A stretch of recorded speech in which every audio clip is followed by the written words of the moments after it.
Ilve ir tā, ko laikraksta pieturā satiek pirmo, kad ierodās festivālā, un tā, kad iet prom, ir pēdējā, ko satiek festivālā. Tu esi piedalījies gan arī visos 10 gadu festivālus, visos festivālus. Šis būs 10. gads, kad tu būsi šeit pie ieejas. Kā tev par šiem gadiem ir licies šis festivāls, šie cilvēki? Man tev būs jāpalabo, vienu gadu gan es nebiju, bet tomēr es tā kā aizbraucu, bet es nebiju priekšplānā, kā teikt. Bet tas bija tikai viens gads no visiem, un tur bija attaisnojošais iemesls bērniņš. Nu, lūk, cilvēks, ko es satiku visus šos gadus, tas ir tāds katru reizi ļoti emocionāli, jo cilvēki atpazīst, protams, man iziet cauri tūkstošiem cilvēku, un es ne visus spēju atcerēties, bet lielākā daļa tomēr atcerās mani, ka es tur esmu.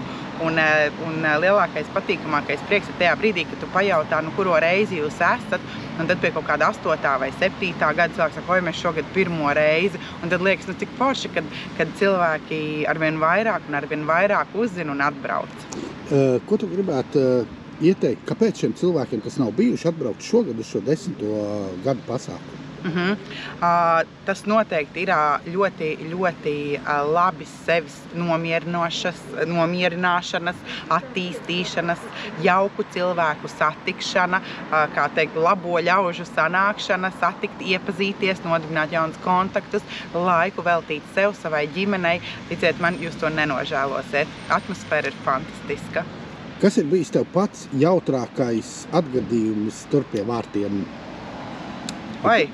Droši vien, kad pēc tam, kad vakarā mēs jau visi jau ir, kurš skatās filmu, kurš ko, tad mēs tur vēl vakarā sēžam un visi ir tā noguruši no tās dienas, teiks, ar tādu patīkamu nogurumu, kad mēs nemaz neaizējam prom. Un es teikšu godīgi, tas lielākais humors tajā visā ir tas, kad man ļoti, ļoti reti pa 10 gadiem ir sanācis pat aizskriet līdz tam pašam tirdziņam un paskatīties, ko pat tur cilvēki pārdod, kaut gan man ļoti patiktos un gribētos, bet laika nepietiek.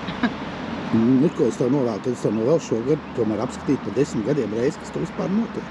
Paldies un gaidam jūs, es tiešām jūs gaidīšu pie ieejas un tā kā tiekamies.